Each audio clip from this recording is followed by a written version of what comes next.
नमस्कार शेतकरी मित्रांनो, 5 सप्टेंबर 2025 रोजी महाराष्ट्रातील बऱ्याच जिल्ह्यांमध्ये ढगफुटी स्वरूपाचा पाऊस होणार आहे। कारण ढगफुटी पावसासाठी पोषक वातावरण निर्माण होत आहे। ढगफुटी पाऊस म्हणजे 10 किलोमीटरच्या एरियामध्ये कमी कालावधीत 100 मिमीपेक्षा अधिक पाऊस पडणे। यामुळे या ठिकाणी पूर परिस्थिती निर्माण होण्याची शक्यता असते। नद्या नाल्यांना पूर येण्याची शक्यता असते। त्यामुळे काळजी घेणे, सतर्क राहणे आवश्यक असते। आपण व्हिडिओला सुरुवात करण्याआधी तुम्ही या चॅनलवर जर नवीन असाल तर चॅनलला लगेच सबस्क्राइब करून घ्या। आपण आज 36 जिल्ह्यांचा व्यवस्थित हवामान अंदाज घेणार आहोत। 5 सप्टेंबर 2025 रोजी नेमका कोणत्या जिल्ह्यात ढगफुटी स्वरूपाचा पाऊस तर कोणत्या ठिकाणी हलका मध्यम स्वरूपाचा पाऊस पडणार आहे याचा सविस्तर आढावा या व्हिडिओमधून घेणार आहे। त्यामुळे व्हिडिओ शेवटपर्यंत नक्की पहा। सर्वप्रथम धुळे जिल्ह्यामध्ये संपूर्ण दिवसात ढगाळ आकाश असून रात्री व पहाटे काही काळ ढगफुटी वादळांसह विजांबरोबर पाऊस येण्याची शक्यता आहे। सकाळी 3 ते 5 या वेळेत ढगफुटी, धडक, वादळे, नंतर सकाळी आणि दुपारी अल्प मध्यम पावसाचे शावर, दुपारी संध्याकाळी पुन्हा पावसाच्या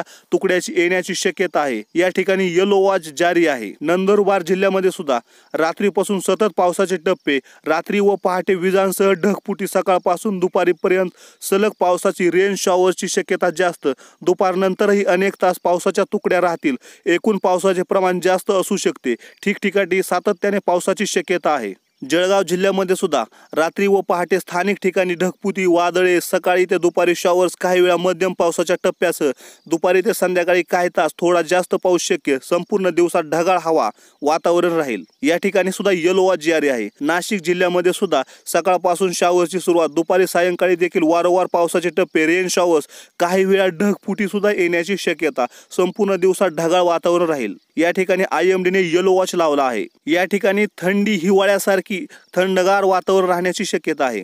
अहिल्यानगर जिल्ह्यामध्ये सकाळ ते दुपारी ढगाळ वातावरण, दुपार ते संध्याकाळी काही तास रेन, मॉडरेटेड रेन, विशेषतः दुपारी 2 ते 4 दरम्यान पाऊस तुफानी स्वरूप घेतो अशी नोंद आहे। रात्री ढगाळ पण मुख्यतः पाऊस कमी स्वरूपात राहण्याची शक्यता। पालघर जिल्ह्यामध्ये संपूर्ण दिवसात ढगाळ वातावरण, सकाळपासून शावर सुरू होण्याची शक्यता, दुपारी ते संध्याकाळी मध्यम ते तेजस्वी हेवी पावसाचे टप्पे, काही ठिकाणी अतिउग्र व्हेरी हेवी पाऊस सुद्धा पडू शकतो।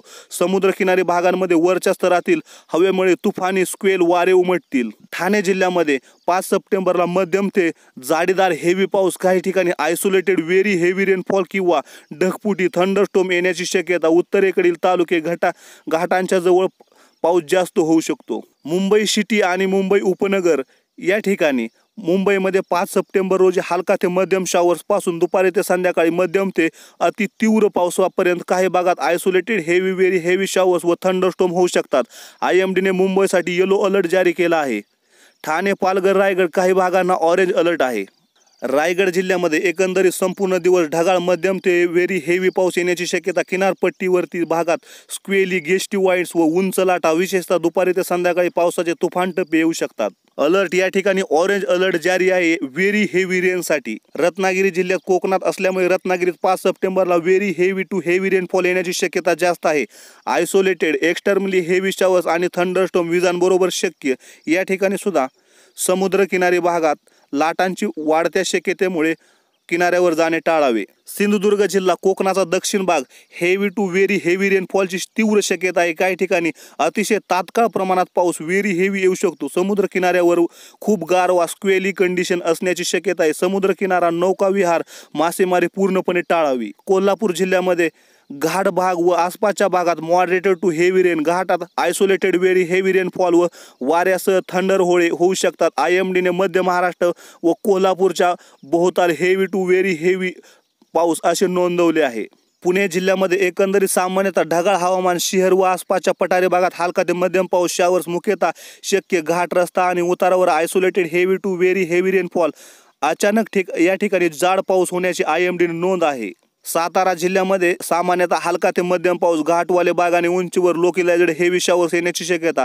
IMDच्या मध्य महाराष्ट्र इशाऱ्यानुसार साताऱ्यातील घाटवाले भाग या ठिकाणी सतर्क राहणे आवश्यक। सांगली जिल्ह्यामध्ये सभोवतालच्या सपाट भागात हलके ते मध्यम शॉवर जास्त, घाटाच्या जवळच्या भागात लोकलाइज्ड हेवियर शॉवर्स येऊ शकतात। सामान्यतः पावसानं सपाट भाग प्रभावित होतील, परंतु आयसोलेटेड हेवी डाऊनपोर शक्य। सोलापूर जिल्ह्यामध्ये सहसा मराठवाडा, पाश्चात्य भागात दाट पावसाच्या श्रेणी थोडा कमी पडतो, परंतु 5 सप्टेंबरला शॉवर्स, पासिंग शॉवर्स आणि काही भागात मध्यम पाऊस येण्याची शक्यता। IMD स्थानिक सूचनानुसार सोलापूरमध्ये हलका ते मध्यम पावसाचे संकेत दिसतात। धाराशिव जिल्ह्यामध्ये दिवसभर दिवसभर ढगाळ वातावरण, बहुधा हलका ते मध्यम शॉवर्स इंटरमिडिएट या स्थित राहतील. IMDच्या मराठवाडा सूचनेनुसार डे 3 नंबर वॉर्निंग. फार मोठ्या प्रमाणात वाईड स्प्रेड हेवी रेनची IMD स्तरीय चेतावणी नाही, तरीही isolated heavy showers, short thunder possible.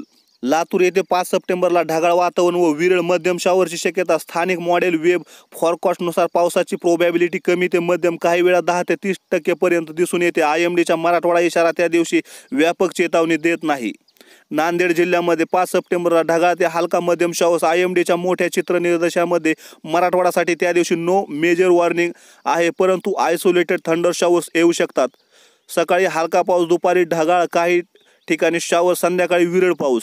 Hingoli जिल्ह्यामध्ये ही ढगाळ वातावरण व विरळ शॉवर्स अपेक्षित. स्थानिक मॉडेलचे संकेत आणि IMDच्या सूचनेनुसार मराठवाड्यामध्ये दैनंदिन स्वरूपाचे हलके ते मध्यम पाऊस अपेक्षित आहेत, परंतु 5 सप्टेंबरला कोणताही डिस्ट्रिक्ट वाईज सर्व्हर वॉर्निंग IMDने दिलेली नाही. छत्रपती संभाजीनगर जिल्ह्यामध्ये दिवसभर ढगाळ वातावरण, हलका ते मध्यम पाऊस येण्याची शक्यता. IMDच्या अंदाजानुसार या दिवशी कोणताही विशेष चेतावणी नाही. जालना जिल्ह्यामध्ये सुद्धा दुपारी आणि संध्याकाळी हलका पाऊस होण्याची शक्यता. IMDच्या अंदाजानुसार या दिवशी कोणतेही विशेष चेतावणी नाही. बीड जिल्ह्यामध्ये सुद्धा दुपारी आणि संध्याकाळी हलका पाऊस होण्याची शक्यता. IMDच्या अंदाजानुसार या दिवशी सुद्धा कोणताही अलर्ट नाही. परभणी जिल्ह्यामध्ये सुद्धा दुपारी आणि संध्याकाळी हलका पाऊस होण्याची शक्यता. IMDच्या अंदाजानुसार त्या दिवशी कोणताही विशेष चेतावणी नाही. बुलढाणा जिल्ह्यामध्ये एकंदरीत स्थिती दिवसभर ढगाळ वातावरण, हलका ते मध्यम पाऊस होण्याची शक्यता. IMDने या ठिकाणी सुद्धा कोणतीही चेतावणी दिली नाही. अकोला जिल्ह्यामध्ये सुद्धा दुपारी आणि संध्याकाळी हलका पाऊस होण्याची शक्यता. IMDने या ठिकाणी सुद्धा कोणताही अलर्ट दिलेला नाही. अमरावती जिल्ह्यामध्ये सुद्धा दुपारी आणि संध्याकाळी हलका पाऊस होण्याची शक्यता.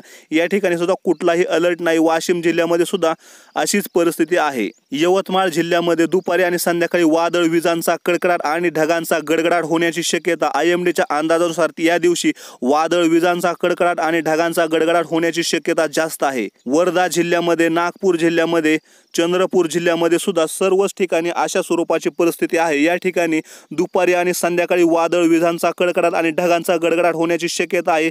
IMDच्या अंदाजानुसार या दिवशी वादळ, विजांचा कडकडाट आणि गडगडाट होण्याची जास्त शक्यता आहे. भंडारा जिल्ह्यामध्ये सुद्धा दुपारी आणि संध्याकाळी वादळ, विजांचा कडकडाट आणि गडगडाट होण्याची शक्यता आहे. गोंदिया, गडचिरोली या जिल्ह्यांमध्ये सुद्धा अशीच परिस्थिती पाहायला मिळणार आहे. म्हणजेच दोन्ही विदर्भ, पूर्व विदर्भ आणि पश्चिम विदर्भामध्ये दुपारी आणि संध्याकाळी वादळ, विजांचा कडकडाट आणि ढगांचा गडगडाट होण्याची शक्यता. आणि IMDच्या अंदाजानुसार या दिवशी वादळ, विजांचा कडकडाट आणि ढगांचा गडगडाट होण्याची जास्त शक्यता आहे. धन्यवाद.